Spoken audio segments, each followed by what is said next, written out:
première fois que les Rolling Stones nous sont arrivés, c'était en 1965. Je rentrais en quatrième. J'avais pas encore d'électrophone à moi. Ça viendrait juste au BEPC, mais en juin 66, juin 67. Donc c'était non la cinquième. Mais quand même, à la maison, il y avait un petit truc. On pouvait passer sur le gros Telefunken et puis on écoutait ça chez les copains ou ensuite au foyer des jeunes de Civray. C'est ces petites galettes.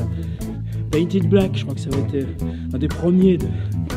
On n'en revenait pas, c'était les images, c'était le petit objet carré, et puis c'était évidemment la musique quand on sortait. Qu'est-ce qu'on y connaissait, nous, aux guitares électriques? Ceci dit, au coiffeur de Civray, barré, là où il y avait les accordéons, et on avait mis une guitare, et on se plantait dans la vitrine, on regardait comme ça. 65, c'est l'année où les journaux, l'intérieur des journaux, Paris Match, s'est passé en couleur.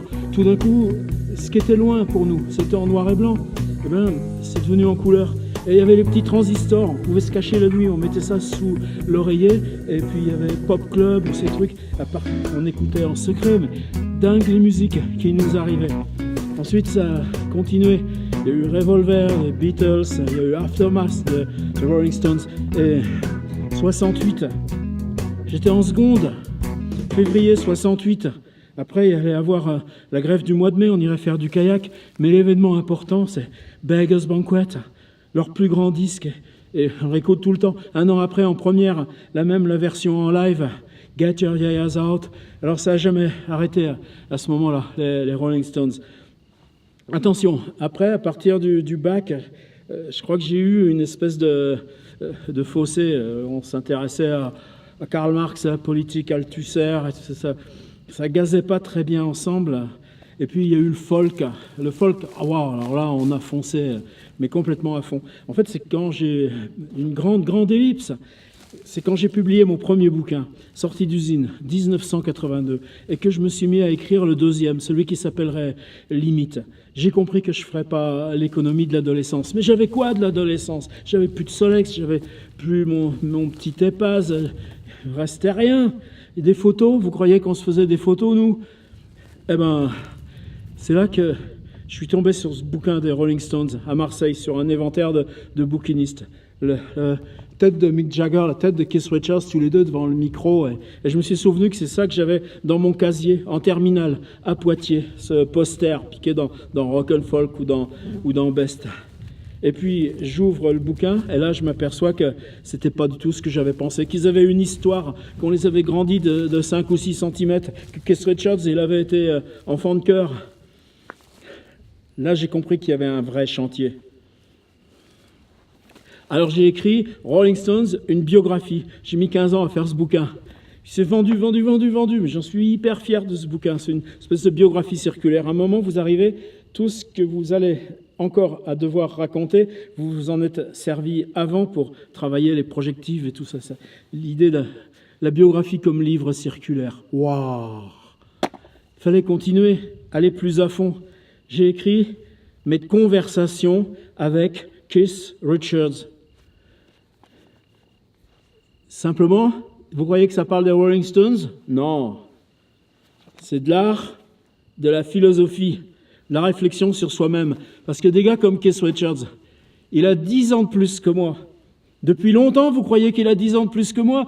Depuis que je suis né, il a 10 ans de plus que moi. Même maintenant, 65, 75, on se court toujours derrière. Mais la différence, elle est en pourcentage, elle est moindre. Ça va, c'est pas trop compliqué. Un type comme Keith Richards, quand on est allé au bout de tellement de choses, quand on est face à tellement de choses, quand on doit gérer toutes ces vagues amplifiées avec des questions de vie et de mort, il y a bien un moment où il faut les interroger sur ce qu'ils en pensent de ça. Voilà, 14 conversations avec Keith Richards. Si vous voulez lire le livre, c'est en dessous, il y a le lien. Moi, par contre, j'ai décidé de le lire intégralement, comme ça, vidéo, directement sur YouTube. Peut-être vous avez vu le chapitre 1 qui s'appelait « Énigme de l'être du dedans ». Aujourd'hui, je lis le chapitre 2 qui s'intitule « De parler avec Keith Richards ». Entretien réalisé au Georges V à Paris. Finir ces phrases n'est pas un indice de leur pertinence, m'avait dit Keith Richards, voyant mes doigts sur mon clavier, en attente. Comprendre ce qu'une phrase te dit à toi-même est aussi difficile que ce que tu imposes à l'autre de comprendre, m'avait dit Keith Richards, considérant mon expectative. Ne te gêne pas pour traduire comme tu le sens, m'avait dit Keith Richards. On taille au couteau dans du bois. Moi aussi, je ne suis qu'une traduction imparfaite de moi-même, m'avait dit Keith Richards.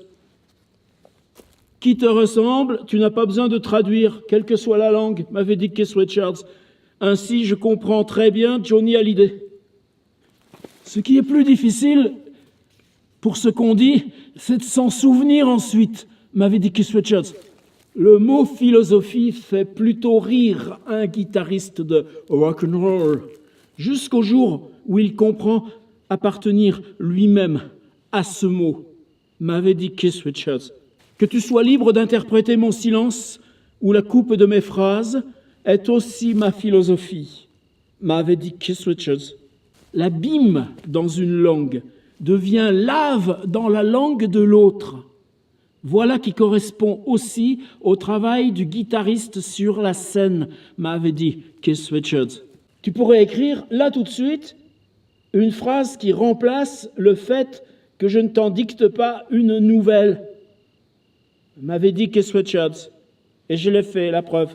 Ce que je te paye, c'est le temps pour m'écouter, le temps pour me traduire et aussi le temps pour m'inventer, me dit Keith Richards. Ces conversations en eux-mêmes me suffisent comme salaire, j'avais répondu. Misère de qui n'est pas tombé dans sa guitare. À chacun son luxe pour compensation, m'avait dit Keith Richards, me voyant avancer sur le clavier. Au haut de leur philosophie, le guitariste et l'écrivain ont un axiome commun. Laisse avancer tes doigts sans toi, m'avait dit Keith Richards, me voyant avancer au clavier tandis que lui rallumait une cigarette. Je n'aime pas ceux qui me comprennent, avait dit Keith Richards. Ils croient que cela leur donne sur moi prise. Avec toi, j'ai pas ce problème. J'aurais fait moi-même un livre sur les Rolling Stones, m'avait dit Keith Richards, si je n'avais pas été un Rolling Stone. L'aventure des Rolling Stones, m'avait dit Keith Richards, est le reflet de la détresse du monde. Pourquoi nous en aurait-il autant mis sur le dos, sinon? Vous aimiez le théâtre, vous rêviez théâtre, on vous en a assez fourni, non? Me dit Keith Richards. Sens-toi libre de transcrire, m'avait dit Keith Richards. De toute façon, je ne lis les livres qu'en anglais, ça suffit. Essaye seulement d'être rythmiquement juste si c'est signé Keith Richards, me dit Keith Richards. On dit que je parle mal, dit Keith Richards. Mais on peut mettre tant de pensées dans un seul mot. Rien que dans « motherfucker ». Combien avales-tu de livres entiers? Donner des règles à ce genre de conversation, dit Keith Richards. C'est comme mettre un chef d'orchestre avec baguette devant les Rolling Stones. Je n'ai pas dit, remarqua Keith Richards, que les Rolling Stones n'aient jamais eu ce problème de chef. Dans ma maison du Connecticut, j'ai des livres, mais les dictionnaires dont je rêve, qui expliqueraient le rêve même, et la nuit aussi, je ne l'ai pas trouvé, disait Keith Richards. J'ai connu les abîmes et n'en ai pas eu la timidité des personnes ordinaires, me dit Keith Richards. On y rencontre des êtres flottants, des êtres admirables, plus beaux que ce que vous-même en rêvez.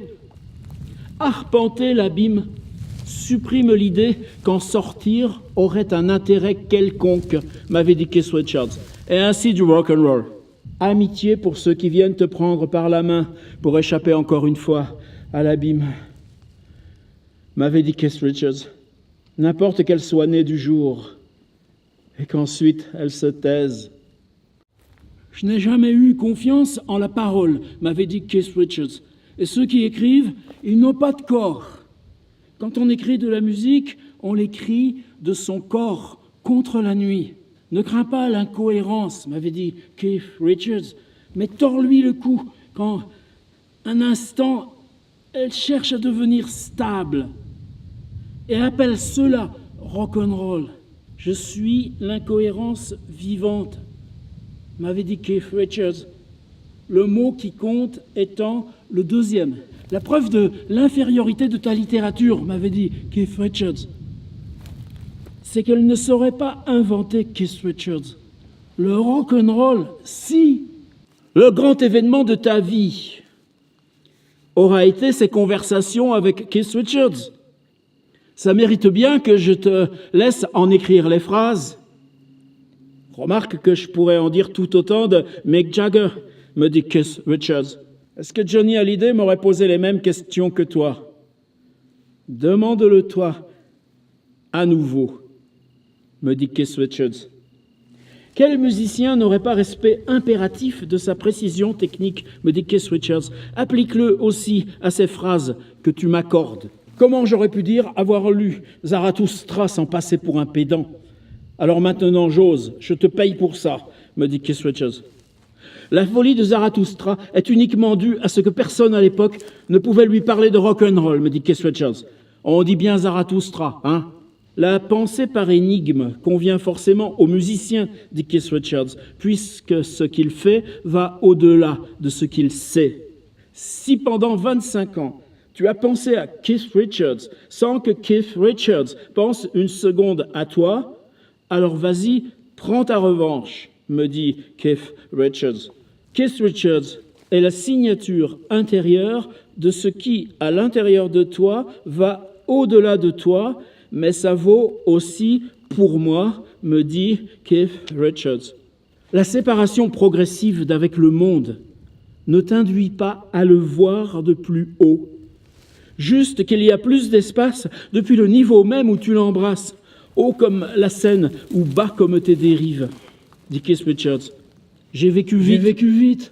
Et pourtant combien de jours, ou de nuits, ou de mois, prostrés en raison inverse. C'est de la philosophie, ça. Dit Keith Richards. Dit Keith Richards. 24 heures de la vie de Keith Richards. C'est 24 heures de la vie de n'importe qui, me dit Keith Richards. C'est même 24 heures de ta vie à toi. Tout va vite. Le temps d'enregistrement en studio, les 2 heures d'un concert, l'accord qui vient après un autre accord. Mais c'est entre ça que le temps s'arrête et qu'apprendre tue. Va vite dans l'essentiel, laisse couler le reste, et l'humanité tout entière, me dit Keith Richards. La philosophie commence là où plus personne ne t'emmerde avec ça, me dit Keith Richards. La philosophie, je vois ça comme toujours se souvenir de sa misère et de sa mère.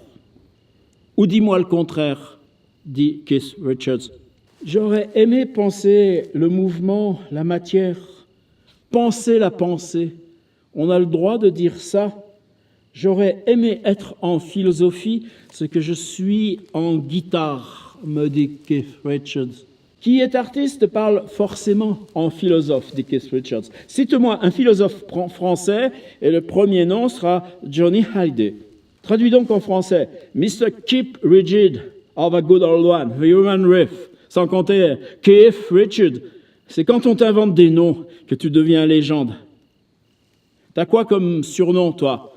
Me dit Keith Richards. À parté, une fois, c'est Bill Wyman. Il me voit arriver, il me dit « Ah, the French Benny Hill ».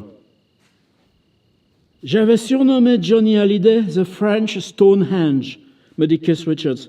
Il l'a mal pris, alors que pas. Juste, il ne connaissait pas Stonehenge. Je répète que le livre est écrit avant la disparition du cher Johnny. J'aurais rêvé de faire ce livre avec Johnny Hallyday.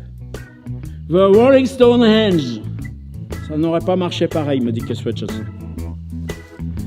10 doigts, 6 cordes. Encore, souvent, j'en enlève une. Si avec ça, tu sais pas ta misère, dit Keith Richards. La gloire et la misère des Rolling Stones fut d'être à eux-mêmes, et seulement cela, m'a dit Keith Richards. Non pas au sens vivre dans la misère, me précisa Keith Richards, mais tu me comprends. Si ta misère commence au tremblement de tes mains. Même si tu es Keith Richards, me dit Keith Richards. Conversation avec Keith Richards.